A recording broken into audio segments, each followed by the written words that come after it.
சொந்தங்களுக்கு அன்பு வணக்கம். இன்று நம்மோடு நேர்காணலில் இணைந்திருப்பவர் சேகுவரா ஜெய்சங்கர் அவர்கள். வணக்கம் சார். வணக்கம். நலமா இருக்கீங்களா? நலமா இருக்கும் சார். இப்போ அதாவது டிவிக்கு ஆட்சி வந்த பிறகு நேற்று பார்த்தீங்கன்னா ஏவா வேலு அவர்கள் ஹாஸ்பிட்டலில் சிங்கப்பூருக்கு போய் ட்ரீட்மெண்ட்டுக்காக போயிருக்காரு. நம்ம செந்தில் பாலாஜி அவர்கள் மாறு வேஷத்தில் தலைமறைவாயிட்டாருன்னு சொல்கிறாங்க. என்ன சார், முன்னாள் அமைச்சர்களை எல்லாம் டிவிக்கு அரசாங்கம் ஓட வைக்குதா? இது எல்லா ஆட்சியிலும் மாறி மாறி நடக்குமா? இது இப்போ உங்களுக்கு புதுசாக தெரியுது. கடந்த நான் சொல்கிறது, நான் என்னுடைய பார்வையில் நான் சொல்கிறேன், ஜெயலலிதா ஆட்சிக்கு வந்த காலகட்டம் இருக்குல்ல, நான் சொல்கிறது 89 இவங்களுடைய ஆட்சி இருந்துச்சு, திமுக ஆட்சி. அதுக்கப்புறம் 91 இவங்க ஜெயலலிதா முதல் ஆட்சி இருக்குது. அந்த ஆட்சியிலேயே பார்த்தீங்கன்னா சில பேர் மீது வழக்கு தொடுத்தாங்க. இவங்க எதிர்ப்பு அரசியலை குறைக்கணும்னு சொன்னால், அதை மட்டுப்படுத்தணும்னு சொன்னால், அதை தடுக்கணும்னு சொன்னால், ஆளுங்கட்சி எதிர்கட்சி மீது வழக்கு போடுறது, எதிர்கட்சி ஆளுங்கட்சி மீது அப்படி வழக்கு போட்ட வழக்குகளில் ஒன்று தான் இந்த ஜெயலலிதா மீதான சொத்து குவிப்பு வழக்கு. நடையாக நடக்க விட்டாங்க. அதே சமயத்தில் இதே அதிமுக ஆட்சி காலத்தில் தான் அந்த செல்வ கணபதினு சொல்லிட்டு இந்த சுடுகாட்டு கூரையில் ஊழல் பண்ணிட்டாரு, சுடுகாட்டு கூரையில் ஊழல் பண்ணிட்டாருன்னு சொல்லிட்டு அவர் மீது வழக்கு போட்டு அவர் நீதிமன்றத்தில் தண்டிக்கவே பட்டார். 1 வருஷம் ஜெயிலில் இருந்தார். அதுக்கப்புறம் திமுக ஐக்கியப்பட்டார். இப்போ திமுக தான் இருக்கிறாருன்னு நினைக்கிறேன்.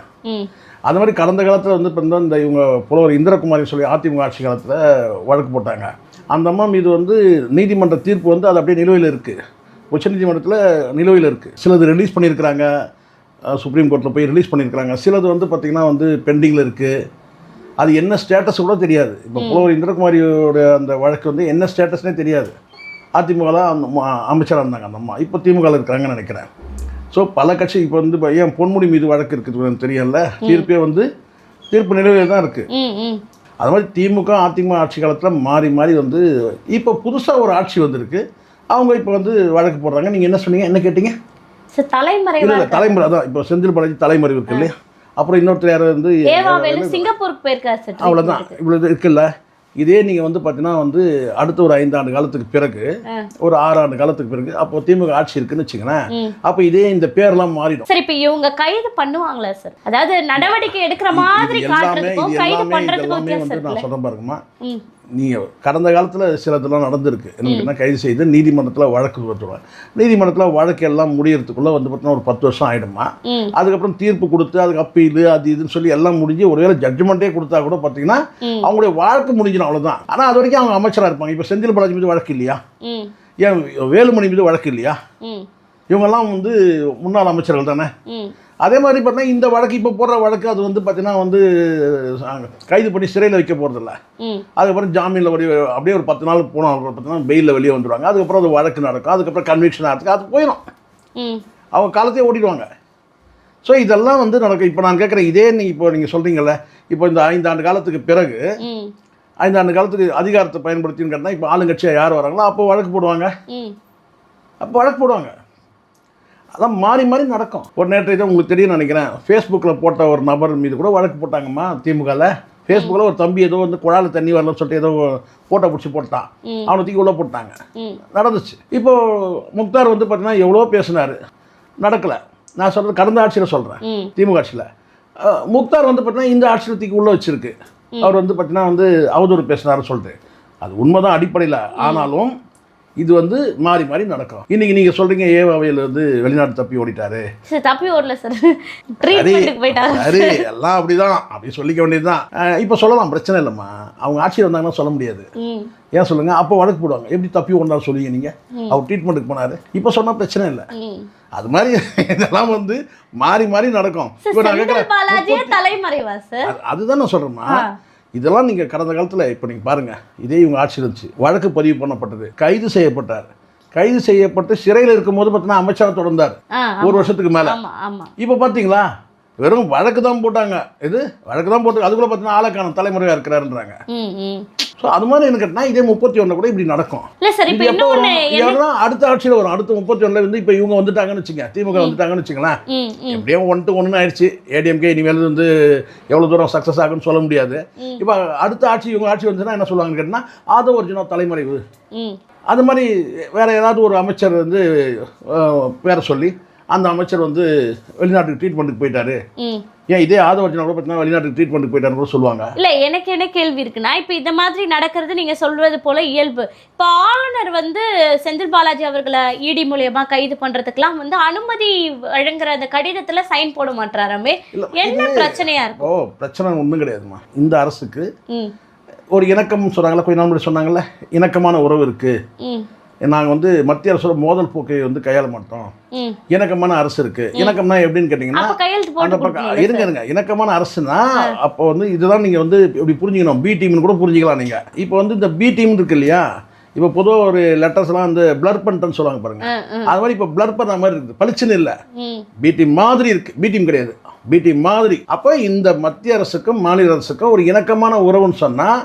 அப்போ ஒரு நடவடிக்கை எடுக்கும்போது பார்த்தீங்கன்னா அதுக்கு முட்டுக்கட்டை போட மாட்டாங்க. இப்போ திமுக வந்து பார்த்தீங்கன்னா வன்மையாக வந்து மோதல் போக்கு இருக்கு. இல்ல சார், அப்ப கையெழுத்து போட்டு கொடுத்தா அவங்க அரெஸ்ட் பண்ணிடுவாங்கல்ல சார்? மாநில அப்படி இல்லை, சில ஒப்புதல் வாங்கும்போது பார்த்தீங்கன்னா கையெழுத்துக்கு அனுப்புறாங்க, ஒப்புதல் போட்டுருவாங்க. கடந்த காலத்தில் நடந்திருக்கேன். இல்ல, ரொம்ப நிலுவையில் அவங்க ஆட்சிக்கு வந்து கிட்டத்தட்ட ஒரு 50 நாள் 60 நாள் கிட்ட ஆக போகுது, இன்னமும் அந்த இது நிலுவையிலே இருக்கு, நாங்க நடவடிக்கை எடுக்க தயாரா தான் இருக்கோம் அப்படின்னு டிவிக்கு அரசாங்கம் சொல்லுங்க. இங்க நடவடிக்கை கையெழுத்து போட்டாலும் சரி, அது நிலுவையில் வச்சாலும் கூட பார்த்தீங்கன்னா இது ஒரு வகையான ஒரு துருப்புச்சீட்டு தான் கவர்னர்கிட்ட இருக்குது. மத்திய அரசோட நடவடிக்கை இது. இப்போ 2 கட்சிகள், மாநில கட்சிகள் மோதிக்கும் போது பார்த்தீங்கன்னா மத்திய அரசு என்ன செய்யும், ப்ளே பண்ண தான் பார்க்கும். ப்ளே பண்ணுற இடத்துல தான் கவர்னர் இருக்கிறாங்க. இந்த கவர்னர் மட்டும் இல்லை, எந்த கவர்னர் வந்தாலும் அப்படிதான். ஒப்புதல் கொடுத்தா உடனே கொடுத்துட முடியாது, சில பெண்டிங்கில் வச்சு அங்கே சில அரசியல் காய் நகர்த்தல்கள் தான் நடக்கும். ஏன்னா அங்கே சென்ட்ரலில் வந்து பார்த்தீங்கன்னா எம்பிகள் இவங்க கிட்ட இருக்கும்போது பார்த்தீங்கன்னா அங்கே வந்து சில பெண்ட் பண்ணி போகக்கூடிய சூழல் வேணும் இல்லை மத்திய அரசுக்கு, அங்கே எம்பிக்கள் இருக்கிறாங்கல்ல இவங்களுக்கு. அப்போ அந்த மாதிரி ஒரு காய் நகர்த்தல் அரசியல், அதாவது சென்ட்ரல் கவர்மெண்ட் வந்து மத்திய அரசு வந்து சில சூழ்நிலையில் வந்து இங்கே இருக்கிற எம்பிக்களுடைய உதவி தேவைப்படும் எப்பவுமே. அதான் ஒரு எம்பியா தேடி எடுக்கிறது காரணமே. இப்போ இந்த மாநில அரசுக்கு 2 ஆட்சி, இப்போ அது அதிமுக ஆட்சி கூட இருக்கட்டுமே, இப்படி ஒரு நடவடிக்கை இருந்துன்னா இதை வந்து அவங்க வந்து ப்ளே பண்ண பார்ப்பாங்கன்னு சொல்கிறேன் நான். அனுமதி கொடுத்தாலும் சரி, இல்லை பெண்டிங்கில் வச்சு, இல்லை வந்து பொறுமையாக கொடுத்தாலும் சரி. அப்போ தான் இவங்க வந்து எதிர்கட்சி தரப்பில் வந்து பார்த்தீங்கன்னா கவர்னரை வந்து இவங்க மதிப்பாங்க. அதுக்குள்ளே அந்த அதிகாரத்துக்கு வந்து பார்த்தீங்கன்னா இவங்க இணங்கி போவாங்க, கவர்னருடைய அதிகாரத்துக்கு இணங்கி போவாங்க. சில நேரங்களில் வந்து கேட்டவுடனே ஒப்புதல் கொடுத்தனா உடனே இவங்க கவர்னர் மேலே பாய்வாங்களா இல்லையா? திமுக தரப்பில் கேட்டவுடனே ஒப்புதல் கொடுத்துருவீங்க நீங்கள், எங்களுக்கு கொடுக்கலையே, அந்த மாதிரி இருக்குது. அதனால் வந்து பார்த்தா அவங்க சைட்லேருந்து அவங்க ப்ளே பண்ணுவாங்க. இப்போ நேற்று தினம் திடீர்னு வந்து கவர்னர் வந்து ஆய்வு செய்வதற்கு வந்து ஏற்றுக்க முடியாது நிர்மல்குமார் சொன்னாரா? ஏன் சொல்கிறாரு கேட்டால், நாங்கள் அனுப்புகிற ஃபைலில் நீங்கள் பெண்டிங்கில் வச்சுருக்கீங்கன்னு அப்படி சிக்னல் தான் அது. நாங்கள் கொடுக்குற ஃபைலில் நீங்கள் பெண்டிங் வச்சுட்டு நீங்கள் ஆய்வு செய்கிறோன்னு சொன்னால் என்ன அர்த்தம்? நீங்கள் ஆய்வு செய்கிற வேலை உங்களுக்கு கிடையாது, நாங்கள் அனுப்பணும்னா அந்த ஃபைலை நீங்கள் வந்து சைன் பண்ணி அனுப்புங்க, அதுதான் உங்கள் வேலை அப்படின்னு சொல்கிறது தான் அது மறைமுகமாக. அதனால் பெண்டிங்கில் இப்போது மாநிலத்தில் இருக்க 2 கட்சிகள் வந்து ஒன்று ஆளுங்கட்சி, எதிர்கட்சி, அவங்கள்ட்ட ஒரு மோதல் போக்கு இருக்குது. இன்னொரு பக்கம் நீங்கள் இன்னொரு கட்சியான அதிமுக கூட புகார் கொடுத்துருக்கு. என்னன்னு கேட்டால் குதிரை பேரம் பண்ணுறாங்கன்னு சொல்லிட்டு கவர்னர்கிட்ட போய் புகார் கொடுக்குறாங்க. திமுகவும் கொடுத்துருக்கு. அதுதான் நான் சொல்கிறேன், அவங்களும் பண்ணுறாங்க. அதுதான் அது பண்ணுறாங்கன்னு. இது நடக்குமா? இப்போ இருக்கிற அரசியல் வந்து நேர்மையான அரசியல் கிடையாது, இது வந்து வன்ம அரசியல். சார் இல்ல, செந்தில் பாலாஜிக்கு டெபுட்டி சிஎம் ஆஃபர்க்காக பண்றாராமே, உண்மையா சார்? அதெல்லாம் வந்து நம்ம சும்மா போற போக்குல அப்படியே சொல்லிட்டு போறது. இதெல்லாம் டிவிக்கு ஆட்சியில் இல்லை சார். இப்போ எப்படியே இந்த ஆட்சியை கவிழ்த்துட்டோம்னா டிஎம்கே தான் ஆட்சிக்கு வரும். ஸோ வந்து அப்போ வந்து டெபுட்டி சிஎம் ஆஃபரை வந்து உதயநிதி கிட்ட வாங்கலான்றதுக்காக இப்படி பண்றாரு.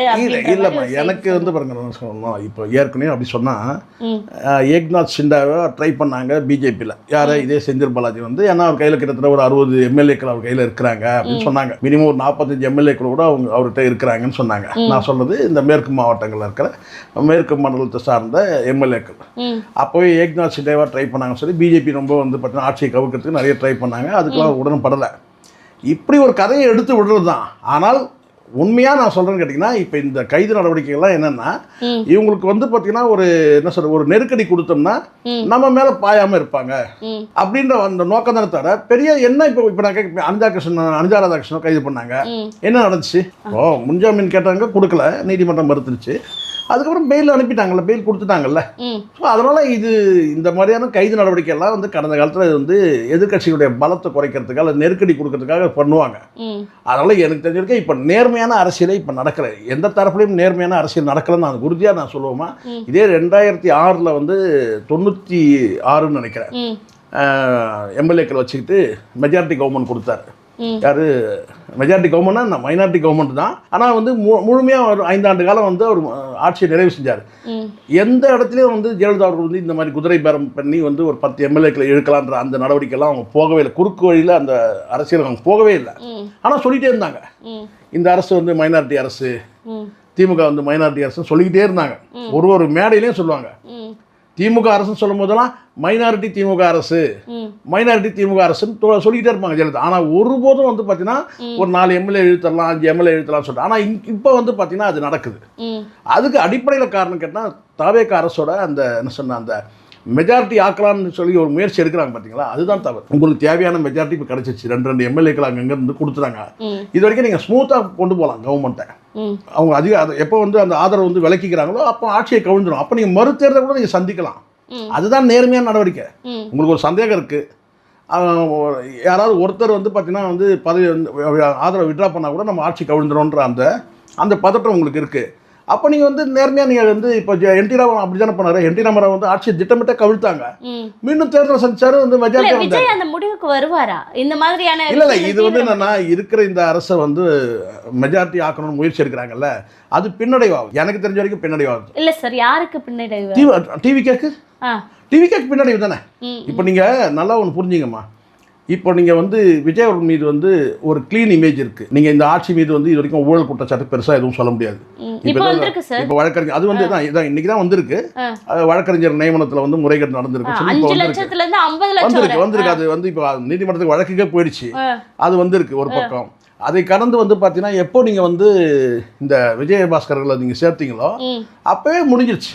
ஆமாம் சார், இவர் அதாவது எம்ஆர் விஜயபாஸ்கர் 10,000 கோடி. அதுதான் நான் சொல்கிறேன். அது அப்போவே வந்து இப்போ டிவிக்கோட அரசியல் வந்து பார்த்தீங்கன்னா எனக்கு புரிஞ்சிருக்கு, அந்த க்ளீன் இமேஜ் வந்து விஜய் மீதான க்ளீன் இமேஜ் வந்து உடைஞ்சிருச்சு. அரப்போர் இயக்கம் கேட்டிருக்காங்க சார், அவங்க தானே அந்த வழக்கெல்லாம் வந்து எவிடன்ஸ் கொடுத்தது. அது டிவிக்கு அரசு இருக்கிறதுனா அந்த தூய ஆட்சின்னு சொல்லுவாங்கல்ல, அது முடிஞ்சிருச்சு. இனிமேல் தூய ஆட்சிலாம் நீங்கள் சொல்ல முடியாது, தூய கட்சிலாம் நீங்கள் சொல்ல முடியாது. ஏன்னா கொண்டு வந்து நீங்கள் வந்து துண்டை மாட்டி சேர்த்துட்டீங்க. இதை வந்து இன்னொரு கேள்வி இருக்குது இந்த இடத்துல, தொட்டவங்களே விட மாட்டோம் அப்படின்ற ஒரு வார்த்தை பயன்படுறாரு. இனிமேல் தொடவும் விட மாட்டோம், தொட்டவங்களையும் விட மாட்டோம் அப்படின்னு. இந்த விடமாட்டோம்னு சொன்னதுக்காக எல்லாரையும் கட்சியில சேர்த்துக்கிறாரு விஜய் அவர்கள். விஜய் என்ன சொன்னாரு? இது வரைக்கும் தொட்டவங்களையும் விட மாட்டோம், இனிமேல் தொடவும் விட மாட்டோம்னு சொன்னார்ல. சோ தொட்டவங்களெல்லாம் தன்னுடைய கட்சியில சேர்த்துக்கிறதா இப்படி சொன்னாரா அப்படின்னு யாரை சொல்றேன் நான் நினைக்கிறேன். அது திமுகவை தான் சொல்றாரு, தொட்டது திமுக தான் நான் நினைக்கிறேன். ஏன்னா அதிமுக பொறுத்த வரைக்கும் அவர் தொடவே இல்லையே, அப்ப எதுக்கு இவங்களை தொடரணும் நீங்க சொல்லுங்க. இங்க பாருங்க, நான் சொல்றது பாருங்க, ஊழல் பண்ணிடுற நான் தான் சொல்றேன். அதிமுக வந்து நீங்க வந்து ஊழல் சக்தினே சொன்னீங்க. ஆனா இப்ப அவங்கள தான் நீங்க வந்து கூட்டத்தை வந்து கட்சியிலே சேர்த்துக்கிறீங்க. ஆதரவுலாம் ரெண்டாவது, அதெல்லாம் கடந்து கட்சியில நீங்க அவர் வந்து ராஜினாமா பண்ணிட்டு வராங்க, நீங்க சேர்த்துக்கிறீங்க. அப்பவே உங்களுடைய இந்த தூய சக்தின்றது முடிஞ்சு போச்சு. அந்த க்ளீன் இமேஜ் வந்து உடஞ்சிருச்சு, அவ்வளவுதான். நீங்களும் வந்து ஒரு ஊழல் கட்சி தான். ஏன்னா அது ஊழல் பண்ணவங்க தான் அங்க இருக்கிறாங்க. அதை கலந்து இப்ப உங்கள் மீதும் ஒரு ஊழல் குற்றச்சாட்டு வந்துருச்சு. அதுதான் கோவில்ல பணி நியமனத்துல. அதான் இப்போ போன வாரத்தில் ஒரு கேள்வி என்கிட்ட கேட்டாங்க, சார் இந்த ஆட்சி வந்து இது வரைக்கும் எந்த ஊழலும் பண்ணவே இல்லைன்னு சொல்லி போன வாரம் கேட்டாங்க. அப்போ நான் சொன்னேன், ஒரு திட்டத்தை நிறைவேற்றணும்னு சொல்லி கேட்கும்போது 6 மாதம் டைம் கேட்குறீங்க. அதே மாதிரி ஒரு க்ளீன் இமேஜில் வந்து இருக்குன்னு சொல்லிட்டு இப்போ நீங்கள் சொல்கிறீங்களா, க்ளீனாக இருக்குது இந்த அரசுன்னு சொன்னீங்களா, அதுக்கும் ஒரு 6 மாதம் டைம் கொடுங்கள. அந்த 6 மாதம் கழிச்சு முடிவு பண்ணலாம். ரெண்டுமே திட்டத்தை நிறைவேற்றணும்னா 6 மாதம் டைம் வேணும். அதே தூய சக்தி இவங்க ரொம்ப க்ளீனாக இருக்கிறாங்க, ஊழலே பண்ணாமல் இருக்கிறாங்க, எப்போ முடிவுக்கு வரீங்க? 2 மாதத்தில் முடிவுக்கு வரீங்க. ஒரு 6 மாதம் வெயிட் பண்ணுங்க சார். இப்போ தானே வந்து உட்காந்துருக்குறாங்க. எல்லார் வீட்லேயும் இந்த உங்களுக்கு தெரியுமா, புது பொண்ணு எப்படிமா இருப்பாங்க உங்களுக்கு தெரியும். பொதுவாக வந்து பார்த்தீங்கன்னா புதுப்பெண் மணப்பெண், நான் சொல்கிறேன், புதுப்பெண் எப்படி இருப்பாங்க? குனிஞ்சத்தலை நிமிராமல் ரொம்ப அடக்க ஒடுக்கமாக ரொம்ப பவ்யமாக குனிஞ்சு பொறுமையாக நடப்பாங்க. காலையில் எழுந்ததும் கணவருக்கு காலை தொட்டு கும்பிடுவாங்க. அப்படியே மாமியார் ரூமுக்கு போயிட்டு மாமியார் படுத்திருந்தாங்கன்னா மாமியாருடைய காலையும் தொட்டு கும்பிடுவாங்க. இதெல்லாம் இல்லைம்மா, இதெல்லாம் ஆரம்பத்தில் இருப்பாங்க. புது பெண் அப்படி தான் இருப்பாங்க. கரெக்டாக இல்லை? நடக்குதான்னு கேட்குறேன். நடக்கணும், அப்படி தான் நடந்தது. ஆனால் இப்போ வந்து பார்த்தீங்கன்னா இந்த புதுப்பெண் இப்படி தான் இருப்பாங்க.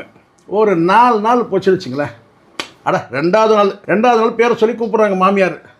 இதை வர அத்தை அப்படி தான் சொல்லுவாங்க. இதை வந்துட்டா அத்தை அப்படின்னு சொல்லுவாங்க. 3வது நாள் கூப்பிட்றாங்க, இதை வர அத்தை அப்படின்னு கூப்பிடுவாங்க. அந்த டோன் மாறும். என்ன 4வது நாள் கூப்பிட்றாங்க அம்மா அப்படின்னு சொல்லி பேர் சொல்லி கூப்பிட்றாங்க. ஏன்னா பேர் சொன்னால் ஏதாவது வம்பாயிடும். மாமியார் ஏதாவது ஒரு வீட்டில் வந்து அந்த பேர் இருந்துன்னா பிரச்சனையாயிடும்.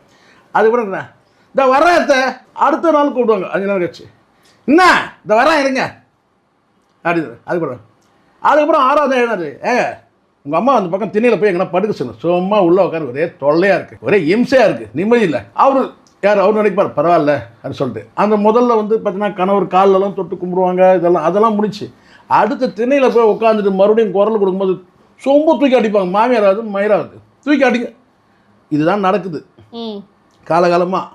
அதே தான் நான் சொல்கிறேன், இந்த அரசு கூட ஆரம்பத்தில் இந்த அமைச்சர்லாம் அப்படி தான் இருப்பாங்க, அப்படிதான் இருப்பாங்க.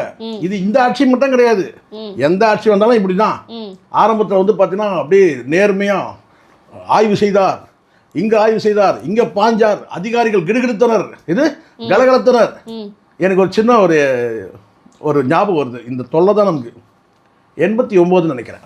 13 ஆண்டு காலத்துக்கு பிறகு மீண்டும் வந்து ஆட்சி, யாருடைய ஆட்சி? கலைஞர் ஆட்சி.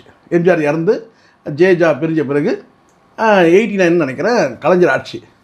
அப்போ பொன்முடி வந்து ஃபஸ்ட் டைம் அமைச்சர். யார் இப்போ இருக்கார்? பொன்முடி இருக்கார்ல, ஃபஸ்ட் டைம் ஜூனியர் ஒன்றில் வந்து ஜூவியில் வந்து எழுதுறாங்க. இன்னொருத்தம் எழுதுனாங்க. அப்போ அவருக்கு வந்து ஹெல்த் மினிஸ்டர் தான் கொடுத்தாங்க ஃபஸ்ட்டு. யாருக்கு? பொன்முடி. எவ்வளோ மெமரி இருக்கு பாருங்க எனக்கு. அப்போது அதில் என்ன திரும்ப எழுதுனாங்கன்னு கேட்டால், புதிய இளம் அமைச்சர் பொன்முடி ஆய்வு மேற்கொண்டார், அதிகாரிகள் கிடுகிடுத்தனர், அப்படியே கலகலத்தனர், அப்படி வந்துச்சு. அதுவும் வந்து ஜூவியில் எழுதுன்னு தான் ஒரு கூடுதல் ஒன்று எக்ஸ்ட்ரா கேட்டால், அழகான இளம் அமைச்சர். யார்? பொன்முடி வந்து அழகாக தான் இருப்பார். ஆனால் அவங்க எழுதின வார்த்தை எனக்கு ஞாபகம் இருக்குது. பொன்முடி வந்து அப்போ வந்து பார்த்திங்கன்னா அந்த ரூலிங்கில் வந்து பார்த்தீங்கன்னா யாரெல்லாம் வந்து இளம் அமைச்சருக்கு அத்தனை பேருமே வந்து ஸ்டாலினுடைய ஆதரவாளர்கள் போட்டாங்க. அப்போ இவர் மீது அவர் பேர் தெய்வசிகாமணின்னு நினைக்கிறேன், சரியாக தெரியல எனக்கு. அந்த டைமில் பொன்முடி அமைச்சர் பொன்முடி வந்து ஆய்வுகளை மேற்கொண்டார், அழகான இளம் அமைச்சர் அப்படின்னே மென்ஷன் பண்ணி ஜிவியில் எழுதுன ஞாபகம் இருக்குது எனக்கு இன்னும். ஸோ அதனால் வந்து இதெல்லாம் ஒவ்வொரு காலகட்டத்தில் வந்து இப்போ நீங்கள் சொல்லுங்கள், இன்றைக்கி பொன்முடி நிலைமை என்ன? வழக்கு இருக்குது, அது இருக்குது, செம்மனை கடத்தினார், அது பண்ணுறார், இது பண்ணுறார், போட்டு டெல்லி வரைக்கும் போயிட்டு அந்த அமைச்சர் பதவியிலேருந்து அவர் நீக்கி இது பண்ண என்னெல்லாம் நினச்சி உங்களுக்கு தெரியல. அதனால் இதெல்லாம் எல்லாமே நடக்குமா? கொஞ்சம் வெயிட் பண்ணிங்கன்னா உங்களுக்கு என்ன, இப்போ சின்ன வயசு, இப்போ நாங்களாம் இன்னும் ஒரு 5-6 வருஷம் இருப்போமோ, அதுக்கப்புறம் எவ்வளோ நான் இருப்போம்னு சொல்ல முடியாது. நீங்களாம் வந்து கண்டிப்பாக இருக்குது. நான் என்ன சொல்கிறேன் பாருங்கள், 31க்கு பிறகு ஆதவர்ஜுனா, முன்னாள் அமைச்சர் ஆதவர்ஜுனா வந்து காவல் நிலையம் போலீஸ் வந்து தேடுகிறது அப்படி கூட தகவல் வரும். 5 வருஷம் கழிச்சு வரும்ன்ற நான். இந்த ஆட்சி வந்து மாறிக்கிட்டே தான் இருக்கும், ஒரே ஆட்சி இருக்க போகிறது இல்லை. ஆனால் இந்த ஆட்சி தான் திமுக தான் சொல்ல, வேற ஏதோ ஒரு ஆட்சி, அவங்க ஆட்சி மாற்றம் ஒன்று இருக்குது. ஆனால் இன்னொரு நீங்கள் சொல்கிற மாதிரி 10 வருஷம் கூட இருக்கட்டுமே, 36க்கு அப்புறம் பாருங்க, அப்போ ஒரு செய்தி வரும். என்னன்னு கேட்டிங்கன்னா வந்து முன்னாள் அமைச்சர்கள் பேரை போட்டு 4-5 பேரை போட்டு, எதுக்கு ஆதவர்ஜுனா பேரை மட்டும் சொல்லணும் பாவம், ஒரு 4-5 பேரை போட்டு அவங்கெல்லாம் வந்து பார்த்தீங்கன்னா வந்து தப்பி ஓட்டம், தலைமறைவு. இப்போ சொல்லியா செந்தில் பாலாஜி தலைமறைவு அப்படி சொல்லலையா? அந்த மாதிரி வந்து கேட்டால் அப்போ வந்து பார்த்தீங்கன்னா தலைமறைவுன்னு சொல்லிட்டு 4 பேர் வரும். குதிரை பேரம் விஷயம் நடந்திருக்கு. ஸோ வந்து அதை செந்தில் பாலாஜி அன்கோ தான் செய்கிறாங்க அப்படின்ற தகவலும் இப்போ வந்து இந்த பேப்பருங்கள் எல்லாம் வந்துட்டு இருக்கு. ஆனால் இதில் கேள்வி என்னன்னா, சில எம்எல்ஏக்கள் ஒரு 8 எம்எல்ஏக்கள் அட்வான்ஸ் கோடிக்கணக்கில் வாங்கிட்டாங்க அப்படின்னும் போது, நீங்கள் தூய சக்தியாக இருந்தால் அந்த பணத்தை வாங்கினவங்கள கண்டிப்பாக நீங்கள் பதவி நீக்கம் செய்யணும். இங்கே நான் சொல்கிறேன் பாருமா, எனக்கு சில என்ன சொல்ல கேட்டேன்னா, ஒரு சில தகவல்கள் அப்படி வரும்போது இவங்க என்ன பண்ணுறாங்களோ, யார் என்ன பண்ணுறாங்களோ, டிவிக்கேல என்ன பண்ணுறாங்க, அதிமுகவில் இருக்கிற எம்எல்ஏக்களை முன்னாள் அமைச்சர்களை அவங்க வந்து பேரம் பேசி இவங்க கட்சியில் கொண்டு வந்து சேர்க்குறாங்க. இது ஒரு பக்கம் நடந்துக்கிட்டே இருக்கும்போது அவங்க எம்எல்ஏ, நான் சொல்ல டிவிக்கேல இருக்கிற எம்எல்ஏக்கள் வந்து பார்த்தீங்கன்னா கிட்டத்தட்ட ஒரு 12 பேர் வந்து ஒரு அதிருப்தியில் இருக்கிறாங்க. இது உண்மையான விஷயம். இது அந்த ஒரு 12 பேர் வந்து அணி மாறுறதுக்கான வாய்ப்புகள் இருக்குது. அதுக்கு காரணம் என்னன்னு கேட்டிங்கன்னா, எனக்கு வந்த தகவல் சொல்கிறேன். இவங்க தரப்பில் வந்து பார்த்தீங்கன்னா வந்து 15 கோடியிலேருந்து 25 கோடி வரைக்கும் தராங்க. யார் தரப்பில்? டிவிகே தரப்பில். ஆமாம், டிவிகே தரப்பில் வந்து 15 கோடியிலேருந்து 20 கோடி. ஏன்னா நீங்கள் எதிர்கட்சியாக இருந்தாலும் நீங்கள் எதுவும் சம்பாதிக்கலாம் முடியாது. அதனால் வந்து ஒரு 15லேருந்து 25 கோடி வரைக்கும் பேசுகிறாங்க. ஆனால் அங்கே வந்து பார்த்தீங்கன்னா 35லேருந்து 50 கோடி வரைக்கும் பேசி ஒரு 10 எம்எல்ஏ தோக்கணும்னு முடிவு பண்ணுறாங்க. இந்த ரீஎலெக்ஷன் வச்சால் கூட இந்த 10 எம்எல்ஏக்களும் மீண்டும் ஜெயிப்பாங்க. 6 எம்எல்ஏ 7 பேர் இருக்கிறாங்கன்னா 7 பேரும் மீண்டும் ஜெயிப்பான்னு சொல்ல முடியாது. ஆமாம், ஏன்னா அது உங்களுக்கு ஆட்சிக்கு எதிரான அந்த அதிருப்தி வந்து வர ஆரம்பிச்சிருச்சு. நீங்கள் வந்து விஜய் வச்சு நீங்கள் வந்து அந்த கல்ட்டு நீங்கள் ஓட்ட முடியாது. ஏன்னா விஜய் பெரிய கல்ட்டாக இருந்தால் கூட பார்த்தீங்கன்னா 108 தாண்டல, 108 தாண்டலை. அப்போ இந்த கட்சிகள்லாம் வந்து அப்படியே விசுவாசியாக இருப்பாங்கன்னு சொல்ல முடியாது. இந்த விசிகாவாக இருக்கட்டும், இங்கே கம்யூனிஸ்டாக இருக்கட்டும், எப்போனா தோசையை திருப்பி போடுவாங்க. அப்போ இவங்க மீதும் ஒரு நம்பிக்கை இல்லை. அவனை இப்போ கம்யூனிஸ்ட் இப்போ வந்து கடையை பிடிச்சிட்டாங்க. அநேகமாக ஒரு கம்யூனிஸ்ட் வெளியே வந்துடுவாங்கன்னு நினைக்கிறேன். அப்போது கிட்டத்தட்ட வந்து கம்யூனிஸ்டுகளும் சரி, விசிகாவரும் சரி, இவங்கெல்லாம் வந்து சொல்லலாம். ஆனாலும் சூழ்நிலைக்கு ஏற்ற மாதிரி மாற்றி பேசக்கூடியவங்க அவநம்பிக்கை. அந்த அவநம்பிக்கைனால தானே இவங்க என்ன செய்றாங்க, மெஜாரிட்டி ப்ரூவ் பண்ணுறதுக்காக தானே பேரம் பேசி இவ்வளோ பேர் வந்து விலை கொடுத்து வாங்குறாங்க. அதனால் வந்து பார்த்தீங்கன்னா 100 கோடி கூட தருவாங்க ஒரு எம்எல்ஏக்கு. அப்படி தான் இருக்குது. அதுக்கு நான் என்ன கேட்குறேன், அப்பவே வந்து அதிமுகவுடன் பேசி அவங்கள வந்து ஆதரவு கொடுக்க அதுக்கான சொல்லிருக்காங்க. எடப்பாடி பழனிசாமி அந்த விஷயத்தில் உறுதியாக இருக்கிறாருமா. அவர்கிட்ட எப்பவுமே வந்து அந்த வியாபாரத்தில் ரொம்ப கராராக இருப்பார். அவர் வந்து முடியாதுன்ட்டார். எனக்கு நான் முதலமைச்சராக வேணா இருக்கிறேன், நீ வேணா டெபுட்டி முதலமைச்சராக வைக்க அப்படின்றத உறுதியாக இருந்துட்டார். அவர் அப்போ வந்து இறங்கி வரல. ஸோ அதனால தான் இப்போ அந்த கட்சியில் இருக்க விலைக்கு போகிறாங்க. இப்போ கூட அவர் உறுதியாக இருக்கிறார். என்னென்னா, யார் வேணால் போட்டோம், கட்சி கொடி சின்னம், இது கட்சி கொடி சின்னம், இது ரெண்டும் எங்கிட்ட இருக்குது. அதாண்டி 2 பெரிய சக்தி எம்ஜிஆர் ஜெயலலிதா எங்கிட்ட இருக்கிறாங்க. நீங்கள் யார் வேணாலும் போய்க்குங்க. அவரே அனுப்பி வைக்கிறார். போகிறதுனா இப்போ கிளம்புறீங்களா, நீங்கள் கிளம்புங்க. நீங்கள் கிளம்புனோன்னா அந்த இடத்துல வேற ஒருத்தர் போஸ்ட் பண்ணுறாரு. அதை டம்மி யாரோ ஒருத்தர் சுப்பனோ குப்பனோ யாரோ ஒருத்தர் தூக்கி போடுறாரு. போயிரியா நீ போறியா, அந்த இடத்துல ரீப்ளேஸ் பண்ணுங்க வேற ஆல்ரெடியாகவும் இருக்கிறாங்க. மற்ற கட்சி தான் கவலை பண்ணோம். இங்கே இந்த கட்சிக்கு எப்படா இவர் கிளம்புனாருன்னா அடுத்தது நம்ம தான்ற இதில் இருக்கிறாங்க. அப்போ அங்கே அதிமுகன்ற சின்னம், ரெட்டையில சின்னமும், கட்சி கொடி, 2 பிம்பங்கள், அது அவர் தெளிவாக இருக்கிறாரு. அப்போ இங்கே வந்து டிவிகேக்கு இப்போ என்ன இருக்குன்னா, அந்த ஒரிஜினாலிட்டியை வந்து இழக்கிறாங்க. நீங்கள் மெஜாரிட்டியை ப்ரூவ் பண்ணுறேன்னு சொல்லிட்டு உங்களுடைய ஒரிஜினாலிட்டியை வந்து நீங்கள் வந்து டேமேஜ் பண்ணிக்கிறீங்க. இப்போ நான் சொல்கிறேன் பாருங்க, இதே விஜய் வந்து பார்த்தீங்கன்னா இந்த இடைத்தேர்தலில் அவருடைய பிம்பம் எந்த அளவுக்கு எடுபடுன்னு சொல்கிறதுக்கு இல்லை. காரணம் என்னென்னா, இப்போ சொல்கிறாங்களே கரூர் சொல்கிறாங்க. கரூரில் போனாலும் கூட சொல்கிறேன், இதே கரூரில் வந்து பார்த்தீங்கன்னா நீங்கள் ஒரு சீட்டு கூட வரலையே. ஆனால் இப்போ எம்ஆர் விஜயபாஸ்கர் தான் இங்கே வந்துட்டார்ல. எம்ஆர் விஜயபாஸ்கர் வந்தால் கூட சொல்கிறோமா, அங்கே அதிமுக இருக்கவங்களாம் வந்து எம்ஆர் விஜயபாஸ்கர் வாக்களிச்சாங்களா? அதிமுக வாக்களிச்சவங்க தானே. அதாவது திமுகவே டிவிகேவே தூக்கி எறிஞ்சிட்டாங்க. அதுதான் நான் சொல்கிறேன், 2 கட்சியும் தூக்கி எறிஞ்சிட்டாங்க. அதிமுக வாக்களிச்சிருக்கு. இப்போ விஜயபாஸ்கர் வந்து டிவிகேக்கு போயிட்டாரு சொன்னால் உடனே என்ன செய்வாங்க? நீங்கள் ஒரு கணக்கு போடுறீங்க, அதிமுக ஓட்டும் டிவிகே ஓட்டும் அப்படியே மெர்ஜாகி ஜெயிச்சுறாங்க. கிடையாது. அதிமுகவில் இருக்கிறவங்க அத்தனை பேரும் வந்து வாக்களிக்க மாட்டாங்க. உண்மை அது. ஏன்னா ஒரு கட்சி வந்து பார்த்தீங்கன்னா கட்சி எண்ணத்தோட அந்த இடத்துல வந்து அதிமுகன்ற வந்து ஒரு செல்வாக்குள்ள ஒரு கட்சியை வந்து நீங்கள் வெறும் விஜயபாஸ்கரை நம்பி கிடையாது. நீங்கள் சொல்லலாம் சார் ஒரு 10,000 கூட்டம் ஒரு கூட்டம் ரைட் போட்டுங்க, 15,000 வாக்கு வித்தியாசம். நடப்பு கால அரசியல் குறித்து பல்வேறு தகவல்களை பகிர்ந்துக்கிட்டீங்க. தொடர்ந்து பேசுவோம். நன்றி சார். நன்றி.